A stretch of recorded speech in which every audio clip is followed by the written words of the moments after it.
بسم اللہ الرحمن الرحیم۔ عمرے سے فارغ ہو کر حضور نبی اکرم صلی اللہ علیہ وآلہ وسلم مدینہ منورہ پہنچے تو ایک سنگین واقعہ پیش آ گیا۔ حضور صلی اللہ علیہ وآلہ وسلم نے ایک خط روم کے بادشاہ ہرقل کے نام بھیجا۔ یہ خط حضرت حارث بن عمیر ازدی رضی اللہ عنہ لے کر روانہ ہوئے۔ موتا کے مقام پر پہنچے تو شرحبیل غسانی نے انہیں روک لیا۔ یہ شرحبیل غسانی کیسر روم کی طرف سے شام کے اس علاقے کا بادشاہ تھا۔ شرحبیل نے حضرت حارث بن عمیر رضی اللہ عنہ سے پوچھا، تم کہاں جا رہے ہو؟ کیا تم محمد صلی اللہ علیہ وآلہ وسلم کے قاصدوں میں سے ہو؟ جواب میں انہوں نے کہا، ہاں میں محمد صلی اللہ علیہ وآلہ وسلم کا قاصد ہوں۔ یہ سنتے ہی شرحبیل نے انہیں رسیوں سے بندھوا دیا اور پھر انہیں قتل کر دیا۔ حضور صلی اللہ علیہ وآلہ وسلم کے قاصدوں میں سے یہ پہلے قاصد ہیں جنہیں شہید کیا گیا۔ اللہ کے رسول صلی اللہ علیہ وآلہ وسلم کو اس واقعہ سے بے حد رنج ہوا۔ آپ نے فوراً صحابہ کرام رضی اللہ عنہم کا ایک لشکر تیار کیا۔ حضور اقدس صلی اللہ علیہ وآلہ وسلم نے ان لوگوں کو شاہ روم سے جنگ کا حکم فرمایا اور اس لشکر کا سپہ سالار حضرت زید بن حارثہ رضی اللہ عنہ کو مقرر فرمایا۔ جب لشکر کوچ کرنے کے لیے تیار ہو گیا تو حضور اقدس صلی اللہ علیہ وآلہ وسلم نے ارشاد فرمایا، اگر زید بن حارثہ شہید ہو جائیں تو ان کی جگہ جعفر بن ابی طالب لشکر کے امیر ہوں گے۔ اگر جعفر بن ابی طالب بھی شہید ہو جائیں تو عبداللہ بن رواحہ ان کی جگہ لیں گے، اور اگر عبداللہ بن رواحہ بھی شہید ہو جائیں تو مسلمان جس پر راضی ہوں اسے اپنا امیر بنا لیں۔ جب آپ صلی اللہ علیہ وآلہ وسلم نے یہ ہدایات فرمائی، اس وقت ایک یہودی شخص بھی وہاں موجود تھا، یہ سب سن رہا تھا۔ اس نے کہا، اگر یہ واقعی نبی ہیں تو میں قسم کھا کر کہتا ہوں کہ جن لوگوں کے نام انہوں نے لیے ہیں وہ سب شہید ہو جائیں گے۔ یہ بات حضرت زید بن حارثہ رضی اللہ عنہ نے سن لی تو بولے، میں گواہی دیتا ہوں کہ اللہ کے رسول صلی اللہ علیہ وآلہ وسلم سچے نبی ہیں۔ آپ صلی اللہ علیہ وآلہ وسلم نے ایک سفید رنگ کا پرچم تیار کیا اور زید بن حارثہ رضی اللہ عنہ کو دے دیا۔ پھر آپ نے مجاہدین کو نصیحت فرمائی، جہاں حارث بن عمیر کو قتل کیا گیا ہے، جب تم وہاں پہنچو تو پہلے ان لوگوں کو اسلام کی دعوت دینا۔ وہ دعوت قبول کر لیں تو ٹھیک، ورنہ اللہ تعالیٰ سے ان کے مقابلے میں مدد مانگنا اور ان سے جنگ کرنا۔ لشکر کو روانہ کرتے وقت مسلمانوں نے کہا، اللہ تمہارا ساتھی ہو، تمہاری مدد فرمائے اور تم لوگوں کو خیر اور خوشی کے ساتھ ہمارے درمیان واپس لائے۔ جب یہ لشکر روانہ ہوا تو آپ صلی اللہ علیہ وآلہ وسلم ثنیۃ الوداع کے مقام تک انہیں رخصت کرنے کے لیے ساتھ چلے۔ وہاں پہنچ کر انہوں نے نصیحت کی، میں تمہیں اللہ تعالیٰ سے ڈرتے رہنے کی نصیحت کرتا ہوں۔ تمہارے ساتھ جو مسلمان ہیں ان سب کے لیے عافیت مانگتا ہوں۔ اللہ کا نام لے کر آگے بڑھو، اللہ کے اور اپنے دشمنوں سے شام کی سرزمین میں جا کر جنگ کرو۔ وہاں تمہیں عبادت گاہوں اور خانقاہوں میں رہنے والے ایسے لوگ ملیں گے جو دنیا سے کٹ گئے ہیں، ان سے نہ الجھنا، کسی عورت پر کسی بچے پر تلوار مت اٹھانا، نہ درختوں کو کاٹنا اور نہ عمارتوں کو مسمار کرنا۔ عام مسلمانوں نے بھی انہیں رخصت ہوتے ہوئے کہا، اللہ تعالیٰ تمہاری حفاظت فرمائے اور تمہیں مال غنیمت کے ساتھ واپس لائے۔ ان دعاؤں کے ساتھ لشکر روانہ ہوا اور شام کی سرزمین میں پہنچ کر پڑاؤ ڈالا۔ اس وقت صحابہ کرام رضی اللہ عنہم کو معلوم ہوا کہ روم کا شہنشاہ 2 لاکھ فوج کے ساتھ ان کے مقابلے کے لیے تیار ہے۔ اس کے علاوہ عرب کے نصرانی قبائل بھی چاروں طرف سے آ کر ہرقل کی فوج میں شامل ہو گئے اور ان کی تعداد بھی 1 لاکھ کے قریب ہے۔ اس طرح لشکر کی تعداد 3 لاکھ تک جا پہنچی۔ ان کے پاس بے شمار گھوڑے، ہتھیار اور ساز و سامان بھی تھا۔ اس کے مقابلے میں مسلمانوں کی کل تعداد صرف 3000 تھی اور ان کے پاس ساز و سامان بھی برائے نام تھا۔ یہ تفصیلات معلوم ہونے پر اسلامی لشکر وہیں رک گیا۔ وہ رات دیر تک انہوں نے وہیں قیام کیا اور آپس میں مشورہ کیا، کیونکہ اتنی بڑی تعداد والے دشمن سے صرف 3000 آدمیوں کے مقابلہ کرنے کا سوچا بھی نہیں جا سکتا تھا۔ قدرتی بات یہ ہے کہ صحابہ کرام رضی اللہ عنہم یہ سن کر پریشان ہوئے تھے۔ کسی نے مشورہ دیا، ہمیں چاہیے یہاں رک کر رسول اللہ صلی اللہ علیہ وآلہ وسلم کو اطلاع دیں تاکہ ہمیں کمک بھیجیں یا واپسی کا حکم فرمائیں۔ اس پر حضرت عبداللہ بن رواحہ رضی اللہ عنہ نے پرجوش لہجے میں کہا، لوگو تم اسی مقصد سے جان بچا رہے ہو جس کے لیے وطن سے نکلے ہو، تم شہادت کی تلاش میں نکلے تھے۔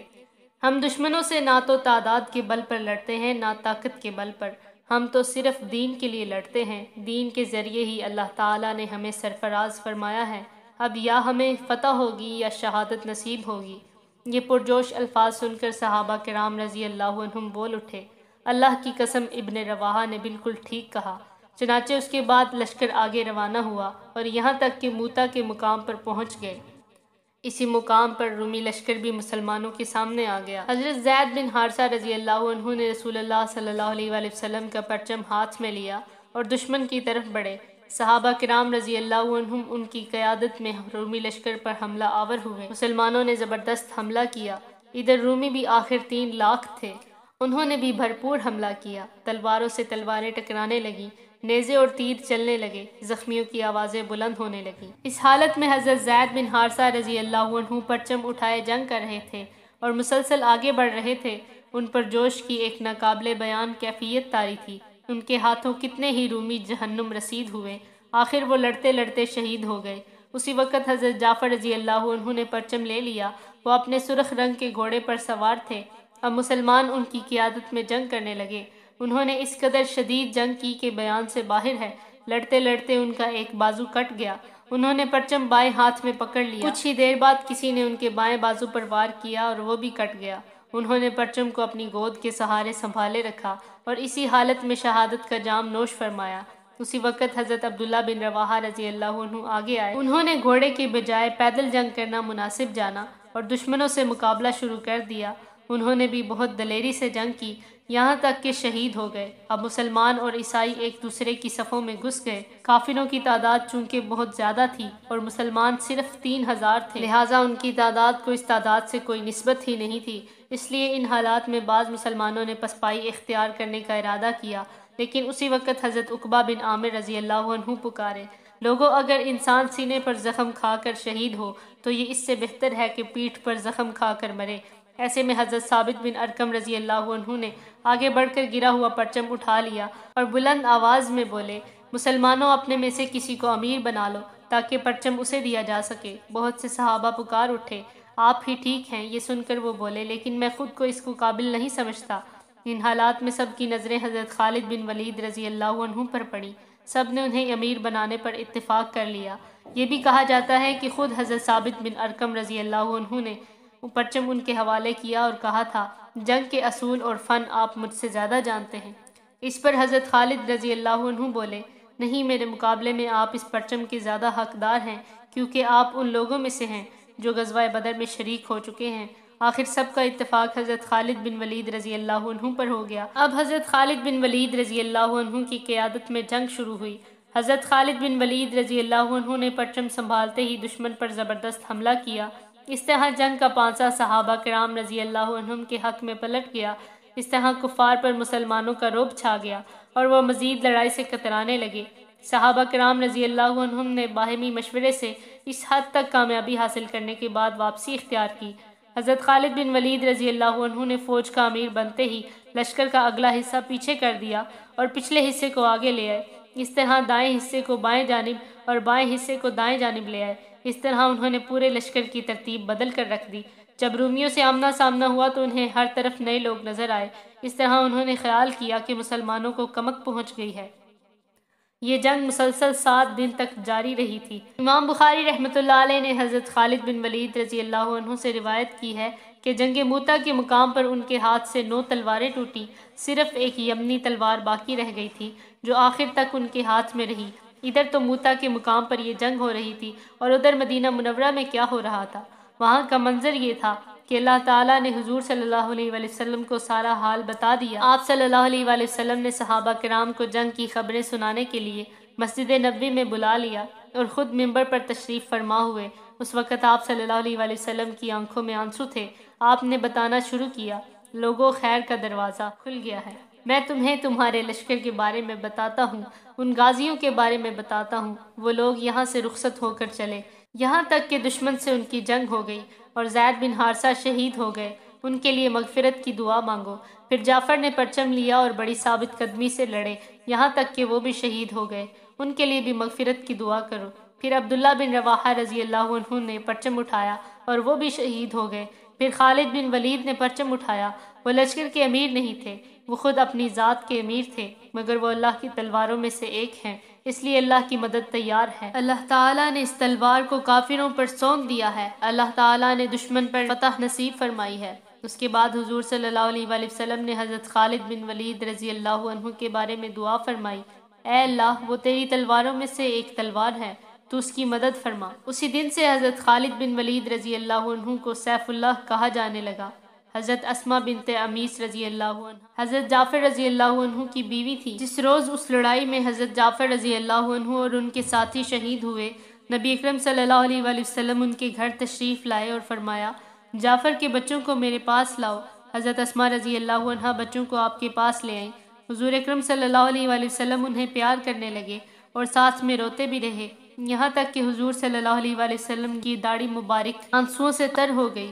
حضرت اسماء رضی اللہ عنہ کو حیرت ہوئی اور پوچھنے لگی، اللہ کے رسول، آپ پر میرے ماں باپ قربان، آپ کیوں رو رہے ہیں؟ کیا جعفر ان کے ساتھیوں کے بارے میں کوئی خبر آئی ہے؟ جواب میں حضور صلی اللہ علیہ وآلہ وسلم نے فرمایا، ہاں، وہ اور ان کے ساتھی آج ہی شہید ہوئے ہیں۔ وہ یکدم کھڑی ہو گئیں اور رونے لگیں۔ یہاں یہ بات قابل غور ہے کہ اس وقت حضرت جعفر اور ان کے ساتھی مدینہ منورہ سے بہت فاصلے پر ملک شام میں لڑ رہے تھے اور وہ وہاں سے کسی طرح بھی خبر آنے کا کوئی ذریعہ نہیں تھا۔ اب ظاہر ہے اللہ تعالیٰ نے بذریعہ وحی حضور صلی اللہ علیہ وآلہ وسلم کو خبر دی تھی۔ آپ نے حضرت اسماء رضی اللہ عنہ کو بلند آواز سے روتے دیکھا تو فرمایا، اے اسماء، نہ بین کرنا چاہیے اور نہ رونا پیٹنا چاہیے۔ جلد ہی وہاں عورتیں جمع ہو گئیں، وہ بھی یہ خبر سن کر رونے لگی، نوحہ اور ماتم کرنے لگی۔ کسی نے حضور اکرم صلی اللہ علیہ وآلہ وسلم کو آ کر بتایا، عورتیں بہت ماتم اور نوحہ کر رہی ہیں۔ آپ صلی اللہ علیہ وآلہ وسلم نے ان سے فرمایا، انہیں جا کر خاموش کرواؤ۔ وہ گئے اور جلد ہی واپس آ کر بولے، اللہ کے رسول، وہ خاموش نہیں ہو رہی۔ حضور اکرم صلی اللہ علیہ وآلہ وسلم نے ارشاد فرمایا، جاؤ انہیں خاموش کرنے کی کوشش کرو اور اگر نہ مانے تو ان کے منہ میں مٹی پھینکو۔ اس کے بعد آپ صلی اللہ علیہ وآلہ وسلم نے حضرت جعفر رضی اللہ عنہ کے بچوں کے بارے میں دعا فرمائی، اے اللہ، جعفر بہترین ثواب کے حقدار ہو گئے ہیں، تو ان کی اولاد کو ان کا بہترین جانشین بنا۔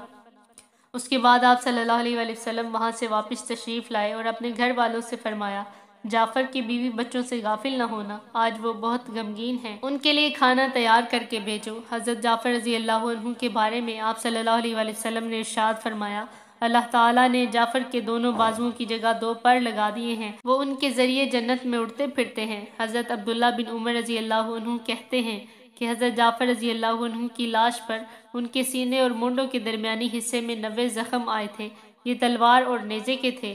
حضرت جعفر رضی اللہ عنہ اس روز تھے بھی روزے سے۔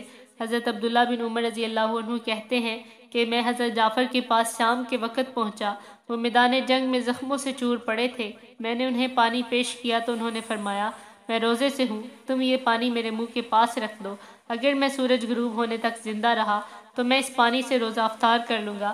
حضرت ابن عمر فرماتے ہیں کہ سورج غروب ہونے سے پہلے ہی وہ شہید ہو گئے۔ حضرت عبداللہ بن عمر رضی اللہ عنہ سے روایت ہے کہ ایک مرتبہ ہم رسول اللہ صلی اللہ علیہ وآلہ وسلم کے ساتھ تھے، اچانک آپ صلی اللہ علیہ وآلہ وسلم نے آسمان کی طرف منہ اٹھایا اور وعلیکم السلام ورحمۃ اللہ فرمایا۔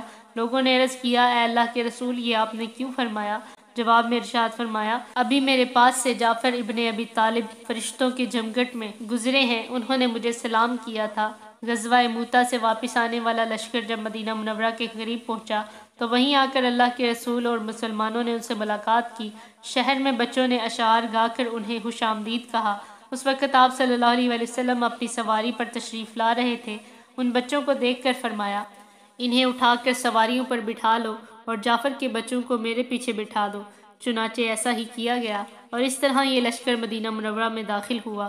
3 لاکھ دشمنوں کے مقابلے میں صرف 3000 صحابہ کا مقابلہ کرنا اور ان کے بے شمار لوگوں کو قتل کر کے لشکر کا صحیح سلامت واپس مدینہ منورہ لوٹ آنا ایک بہت بڑی کامیابی تھی۔ اس بہت بڑی کامیابی پر جس قدر بھی خوشی محسوس کی جاتی کم تھی۔ اس جنگ کے بعد مکہ فتح ہوا۔ یہ غزوہ رمضان 8 ہجری میں پیش آیا۔ حضور صلی اللہ علیہ وآلہ وسلم اور قریش کے درمیان حدیبیہ کے مقام پر جو معاہدہ ہوا تھا، اس میں یہ بھی طے پایا تھا کہ دوسرے عرب قبیلوں میں سے کوئی قبیلہ بھی دونوں فریقوں میں سے کسی بھی طرف سے اس صلح نامے میں شامل ہو سکتا ہے، یعنی اگر کوئی قبیلہ رسول اللہ صلی اللہ علیہ وآلہ وسلم کی طرف سے اس معاہدے میں شامل ہونا چاہے تو وہ ایسا کر سکتا ہے۔ اس صورت میں وہ قبیلہ بھی ان شرائط کا پابند ہوگا جن کے حضور صلی اللہ علیہ وآلہ وسلم پابند ہیں، اور جو قبیلہ قریش کی طرف سے اس میں شامل ہونا چاہے وہ ایسا کر سکتا ہے۔ اس صورت میں وہ ان شرائط کا پابند ہوگا جن کے پابند قریش تھے۔ اس شرط کی روح سے بنی بکر کا قبیلہ قریش کی طرف سے اور بنی خزاعہ کا قبیلہ نبی اکرم صلی اللہ علیہ وآلہ وسلم کی طرف سے اس صلح میں شامل ہوا، جبکہ ان دونوں قبیلوں میں بہت پرانی دشمنی تھی۔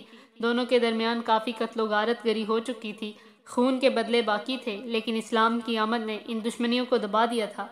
اب ہوا یہ کہ بنی بکر کے ایک شخص نے رسول اللہ صلی اللہ علیہ وآلہ وسلم کی شان میں توہین آمیز اشعار لکھے اور ان کو گانے لگا۔ بنی خزاعہ کے ایک نوجوان نے ان اشعار کو سن لیا، اس نے بنی بکر کے شخص کو پکڑ کر مارا، اس سے وہ زخمی ہو گیا۔ اس پر دونوں قبیلے ایک دوسرے کے خلاف اٹھ کھڑے ہوئے، کیونکہ پرانی دشمنی تو ان میں پہلے سے ہی چلتی آ رہی۔ بنی بکر نے ساتھ میں قریش سے مدد بھی مانگ لی۔ قریشی سرداروں نے ان کی درخواست قبول کی، ان کی مدد کے لیے آدمی بھی دیے اور ہتھیار بھی۔ پھر یہ سب مل کر ایک رات اچانک بنی خزاعہ پر ٹوٹ پڑے۔ وہ لوگ اس وقت بے فکری سے سوئے ہوئے تھے۔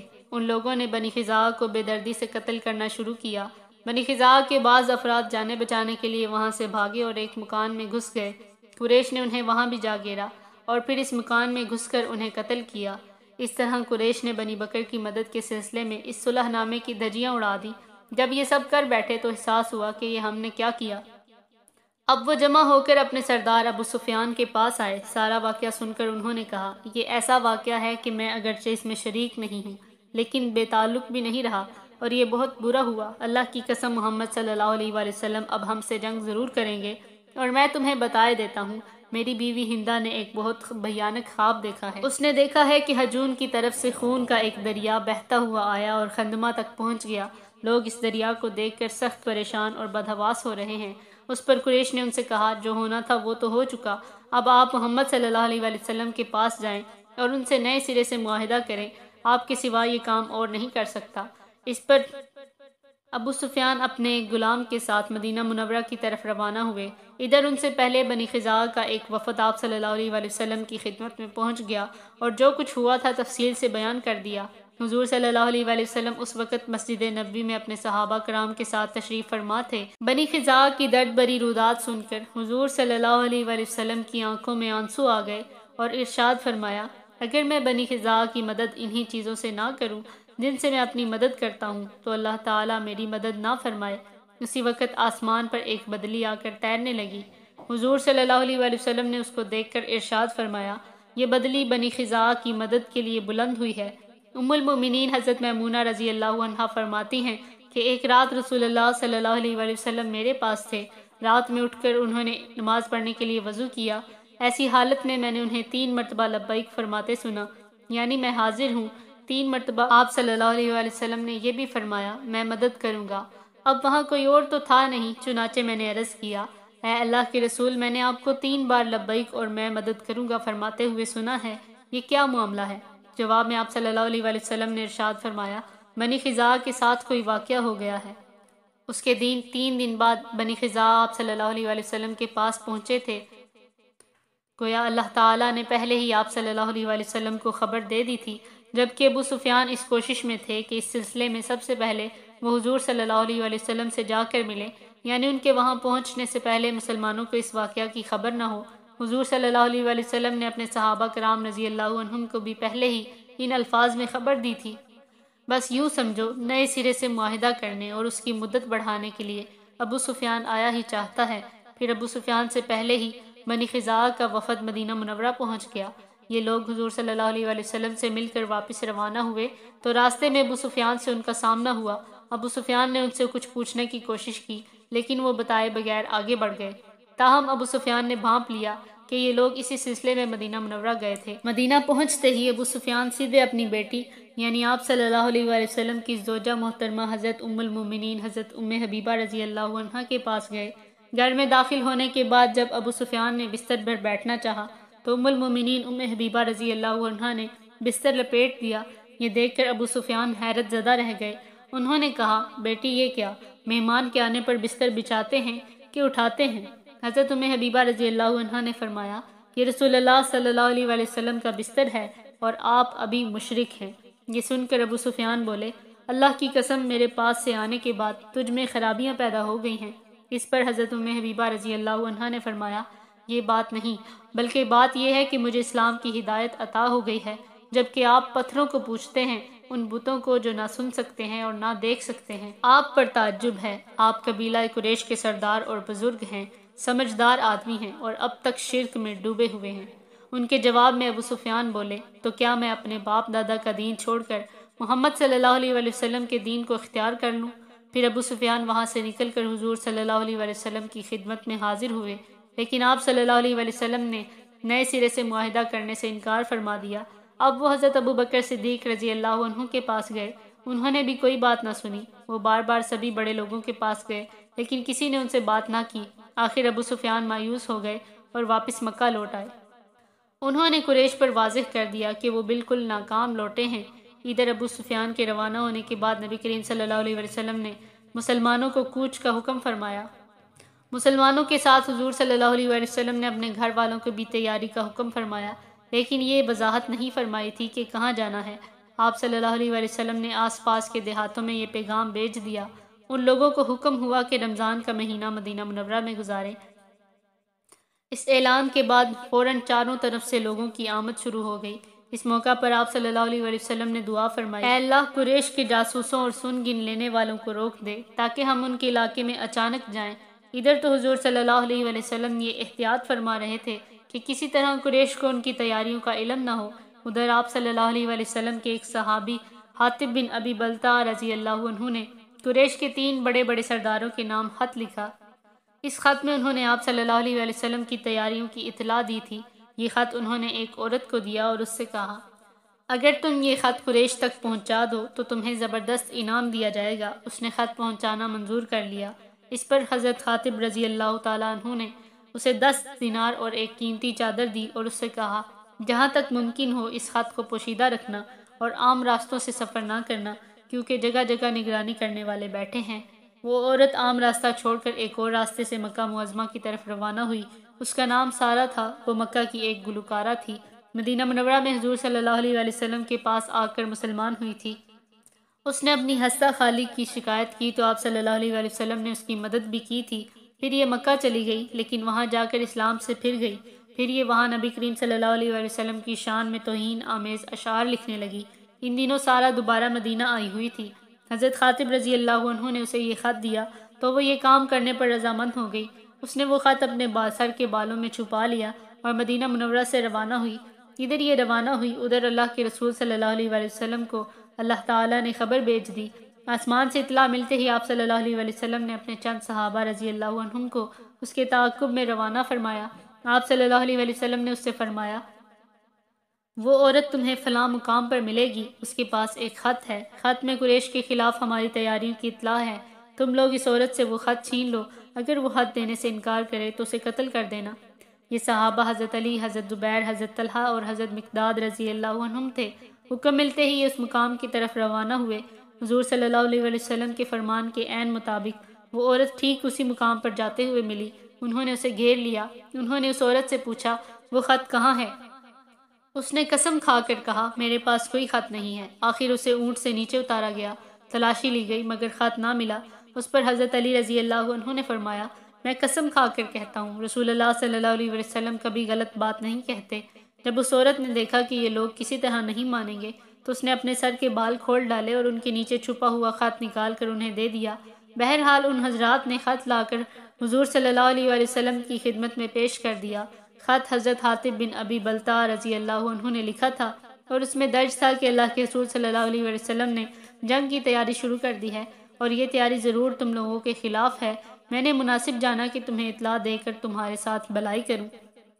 حضور صلی اللہ علیہ وسلم نے حضرت خاطب رضی اللہ عنہ کو بلایا، انہیں خط دکھایا اور پوچھا، حاطب اس خط کو پہچانتے ہو؟ جواب میں انہوں نے عرض کیا، اے اللہ کے رسول، میں پہچانتا ہوں، میرے بارے میں جلدی نہ کیجیے، میرا قریش سے کوئی تعلق نہیں، جبکہ آپ کے ساتھ جو مہاجر مسلمان ہیں ان سب کی قریش کے ساتھ رشتہ داریاں ہیں، اس وجہ سے مشرک ہونے کے باوجود وہاں موجود ان کے رشتہ دار محفوظ ہیں، وہ انہیں کچھ نہیں کہتے، لیکن چونکہ میری ان سے رشتہ داری نہیں ہے اس لیے مجھے اپنے گھر والوں کے بارے میں تشویش رہتی ہے، میری بیوی اور بیٹا وہاں پھنسے ہوئے ہیں، سو میں نے سوچا اس موقع پر قریش پر یہ احسان کر دوں تاکہ وہ میرے گھر والوں کے ساتھ ظلم نہ کریں، اور بس اس خط سے میرا مقصد صرف اتنا ہی تھا، اور یہ آپ اچھی طرح جانتے ہیں کہ میرے اس خط سے مسلمانوں کو کوئی نقصان نہیں پہنچ سکتا۔ قریش پر اللہ کا قہر نازل ہونے والا ہے۔ ان کی بات سن کر آپ صلی اللہ علیہ وسلم نے اپنے صحابہ سے فرمایا، تم نے حاطب کی بات سنی، انہوں نے سب کچھ سچ سچ بتا دیا ہے، اب تم لوگ کیا کہتے ہو؟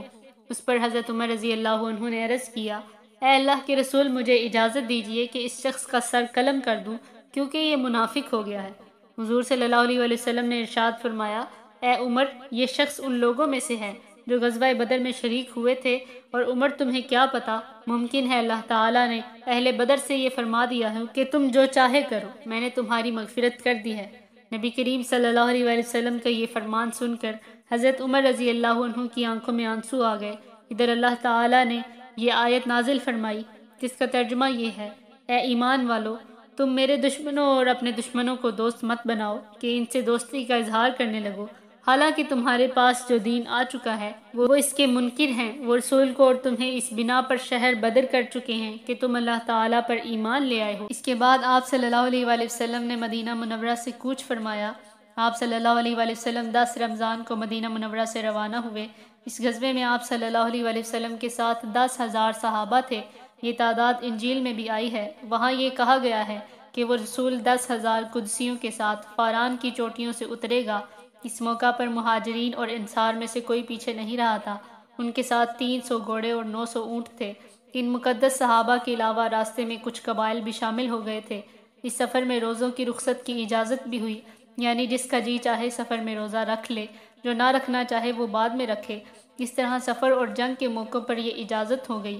سفر کرتے کرتے آخر لشکر مرزہران کے مقام پر پہنچ گیا۔ لشکر کی روانگی سے پہلے چونکہ آپ صلی اللہ علیہ وآلہ وسلم نے یہ دعا فرمائی تھی کہ قریش کو اسلامی لشکر کی آمد کی خبر نہ ہو، اس لیے انہیں خبر نہ ہو سکی۔ مرزہران کے مقام پر پہنچ کر رات کے وقت مسلمانوں نے آگ جلائی۔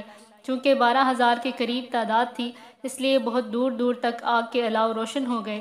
جس وقت یہ لشکر مدینہ منورہ سے روانہ ہوا تھا، اس وقت حضور صلی اللہ علیہ وآلہ وسلم کے چچا حضرت عباس رضی اللہ عنہ مکہ سے ہجرت کر کے مدینہ منورہ کی طرف روانہ ہوئے تھے تاکہ نبی کریم صلی اللہ علیہ وآلہ وسلم کے پاس پہنچ کر اسلام قبول کرنے کا اعلان کر دیں، لیکن نبی اکرم صلی اللہ علیہ وآلہ وسلم سے ان کی ملاقات راستے ہی میں ہو گئی۔ حضرت عباس رضی اللہ عنہ راستے ہی سے آپ صلی اللہ علیہ وآلہ وسلم کے ساتھ چل پڑے۔ انہوں نے اپنے گھر کے افراد کو مدینہ منورہ بھیج دیا۔ اس موقع پر اللہ کے رسول صلی اللہ علیہ وآلہ وسلم نے ان سے فرمایا، اے چچا، آپ کی یہ ہجرت اسی طرح آخری ہجرت ہے جس طرح میری نبوت آخری نبوت ہے۔ یہ آپ صلی اللہ علیہ وآلہ وسلم نے اس لیے فرمایا کہ عام طور پر مسلمان قریش کے ظلم سے تنگ آ کر مدینہ منورہ ہجرت کرتے، لیکن اب آپ صلی اللہ علیہ وآلہ وسلم مکہ فتح کرنے کے لیے تشریف لے جا رہے تھے۔ اس کے بعد تو مکہ سے ہجرت کی ضرورت ہی ختم ہو جاتی، اس لیے آپ صلی اللہ علیہ وآلہ وسلم نے یہ فرمایا کہ یہ آپ کی اسی طرح آخری ہجرت ہے جس طرح میری نبوت آخری ہے۔ آپ صلی اللہ علیہ وآلہ وسلم کے اس فرمان سے آپ صلی اللہ علیہ وآلہ وسلم کے بعد نبوت کا دعویٰ کرنے والوں کا مکمل طور پر رد ہو گیا۔ حضرت عباس رضی اللہ عنہ اس خیال سے مکہ کی طرف چلے کہ قریش کو بتائیں اللہ کے رسول کہاں تک آ چکے ہیں، اور قریش کے حق میں بہتر ہے کہ مکہ معظمہ سے نکل کر پہلے ہی آپ کی خدمت میں حاضر ہو جائیں۔ ادھر یہ اس ارادے سے نکلے، ادھر ابو سفیان، بدیل بن ورقہ اور حکیم بن حزام حضور صلی اللہ علیہ وآلہ وسلم کے متعلق خبریں حاصل کرنے کے لیے نکلے، کیونکہ اتنا ان لوگوں کو اس وقت معلوم ہو گیا تھا کہ حضور صلی اللہ علیہ وآلہ وسلم نے لشکر کے ساتھ مدینہ منورہ سے کوچ فرمایا ہے، لیکن انہیں یہ معلوم نہیں ہو سکا کہ آپ کس طرف گئے ہیں۔ اب جو یہ باہر نکلے تو ہزاروں جگہوں پر آگ روشن دیکھ کر بری طرح گھبرا گئے۔ ابو سفیان کے منہ سے نکلا، میں نے آج کی رات جیسی آگ کبھی نہیں دیکھی اور نہ اتنا بڑا لشکر کبھی دیکھا۔ یہ تو اتنی آگ ہے جتنی عرفہ کے دن حاجی جلاتے ہیں۔ جس وقت ابو سفیان نے یہ الفاظ کہے، اسی وقت حضرت عباس رضی اللہ عنہ وہاں سے گزرے۔ انہوں نے الفاظ سن لیے، چنانچہ انہوں نے ان حضرات کو دیکھ لیا اور ان کی طرف آ گئے۔ حضرت ابو عباس رضی اللہ عنہ یوں بھی حضرت ابو سفیان کے دوست تھے۔ ابو حنظلہ یہ تم ہو؟ حضرت عباس رضی اللہ عنہ بولے۔ ابو حنظلہ ابو سفیان کی کنیت تھی۔ ہاں یہ میں ہوں، اور میرے ساتھ بدیل بن ورقہ اور حکیم بن حزام ہیں۔ تم کہاں؟ جواب میں حضرت عباس رضی اللہ عنہ نے کہا، اللہ کے رسول صلی اللہ علیہ وآلہ وسلم تمہارے مقابلے میں اتنا بڑا لشکر لے کر آئے ہیں، اب تمہارے لیے فرار کا کوئی راستہ باقی نہیں رہا۔ ابو سفیان یہ سن کر گھبرا گئے اور یہ کہنے لگے، اب قریش کا کیا ہوگا؟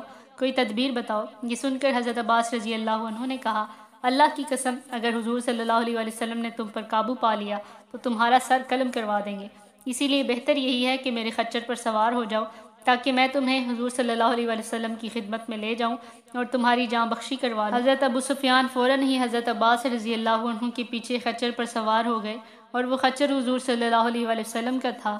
ان کے دونوں ساتھی وہیں سے واپس لوٹ گئے۔ حضرت عباس رضی اللہ عنہ اور ابو سفیان اس جگہ سے گزرے جہاں حضرت عمر رضی اللہ عنہ نے آگ جلا رکھی تھی، حضرت عمر رضی اللہ تعالیٰ عنہ نے انہیں دیکھ لیا تو فوراً اٹھ کر ان کی طرف آئے اور پکار اٹھے، کون؟ اللہ کا دشمن ابو سفیان؟ یہ کہتے ہی حضرت عمر رضی اللہ عنہ نبی کریم صلی اللہ علیہ وسلم کی طرف دوڑ پڑے۔ یہ دیکھ کر حضرت عباس رضی اللہ عنہ نے بھی خچر کو ایڑ لگا دی اور حضرت عمر سے پہلے نبی کریم صلی اللہ علیہ وسلم کے خیمے تک پہنچنے میں کامیاب ہو گئے، پھر جلدی سے خچر سے اتر کر خیمے میں داخل ہو گئے۔ ان کے فوراً بعد حضرت عمر رضی اللہ عنہ بھی خیمے میں داخل ہوئے اور بول اٹھے، یا رسول اللہ، یہ دشمن خدا ابو سفیان ہے، اللہ تعالیٰ نے اس پر بغیر کسی معاہدے کے ہمیں قابو عطا فرما دیا ہے، لہٰذا مجھے اجازت دیجیے کہ میں اس کی گردن مار دوں۔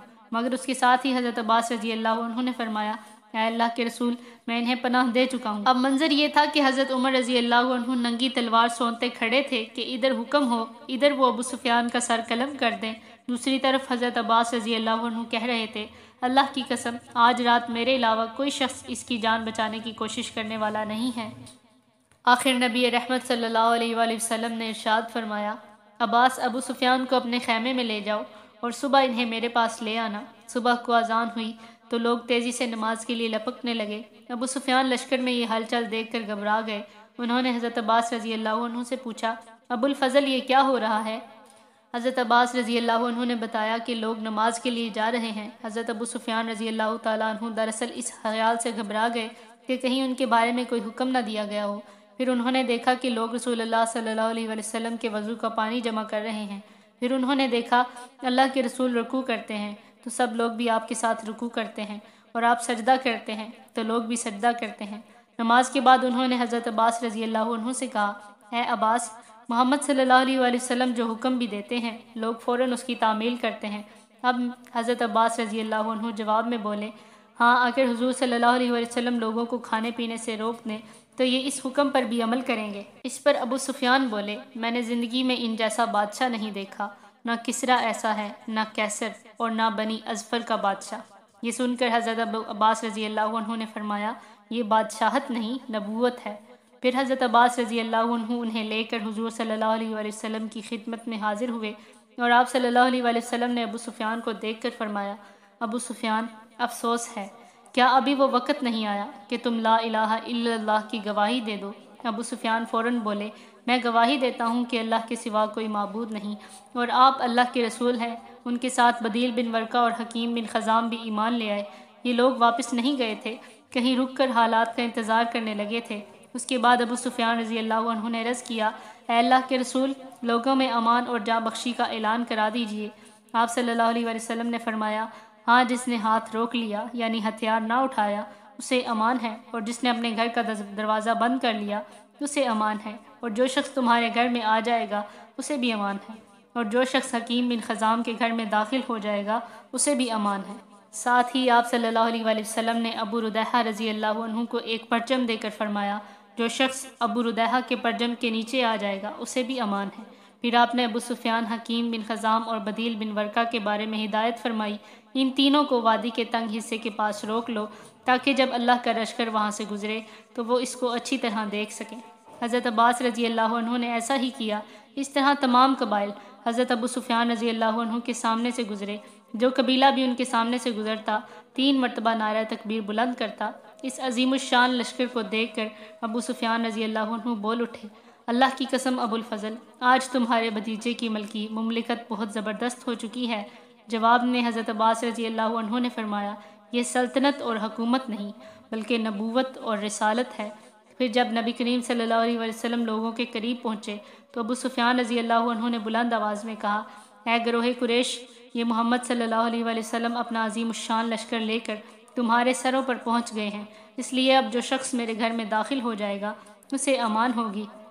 یہ سن کر قریش کہنے لگے، کیا تمہارا گھر ہم سب کے لیے کافی ہو جائے گا؟ ابو سفیان رضی اللہ عنہ نے جواب دیا، جو شخص اپنے گھر کا دروازہ بند کر لے گا، اور جو شخص مسجد حرام میں داخل ہو جائے گا، اور جو حکیم بن حزام کے گھر میں پناہ لے گا، اور جو ہتھیار ڈال دے گا اسے امان ہے۔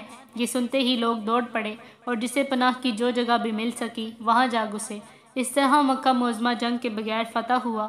یہ تاریخ انسانیت کا منفرد ترین واقعہ ہے کہ ایک مغلوب قوم بغیر کشت و خون کے اپنے جانی دشمنوں پر غالب آ گئی اور اس نے کوئی انتقام نہ لیا۔ اس عام معافی کے اعلان کے باوجود 11 آدمی ایسے تھے جن کے بارے میں حضور صلی اللہ علیہ وآلہ وسلم نے حکم فرمایا تھا کہ انہیں قتل کر دیا جائے، یہاں تک کہ اگر ان میں سے کوئی خانہ کعبہ کا پردہ بھی پکڑ کر کھڑا